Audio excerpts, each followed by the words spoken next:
আমি যখন থেকে এই প্রাসাদে পদার্পণ করেছি পুত্র এবং পুত্রবধূর জন্য আপনি কেঁদে কেঁদে জানো মা কি হয়েছে গো?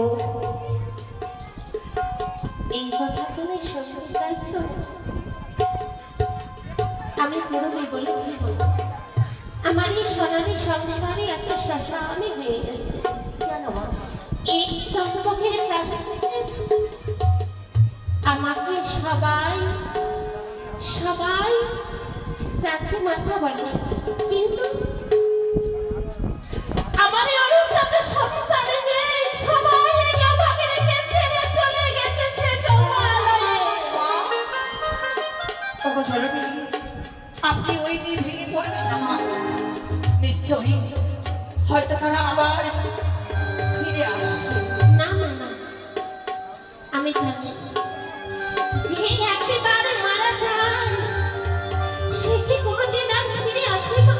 বাবু, মানে কোনোদিন তাদেরকে আমি ফিরে পাবো না, কোনোদিন তাদের মুখে আমি মাটাকে শুনতে পাবো না, বা কোনোদিন না। পাবেনি গো মা, পাবেন।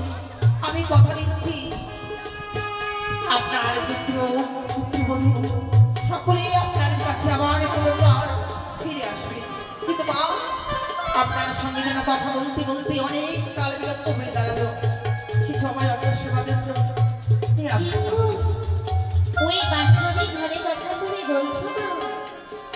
ওই বাসরের ঘরের দরজা তো বন্ধ রয়েছে।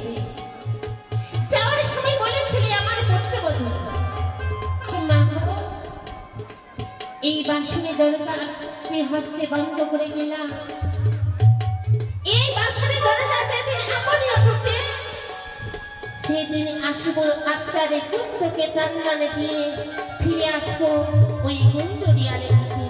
মা, কিন্তু ওই বাঁশের দরজার আমরা শতবার চেষ্টা করেও আমরা কোনোদিনই খুলতে পারি না।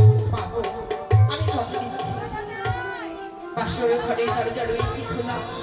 ওই পথ দিয়ে দেখলাম আসার সময় সেই বাসরের ঘরের পথ দরজা খোলা রয়েছে। তুমি দেখাতে পারবে? আপনি যদি না আমার মুখের কথা বিশ্বাস করুন, আসুন মা, আপনাকে আমি নিজ নয়নে দর্শন চলো। এই তো মা, এই দেখুন বাসরের ঘরের দ্বার খোলা রয়েছে। সত্যি তো বেশ মা বলে যখন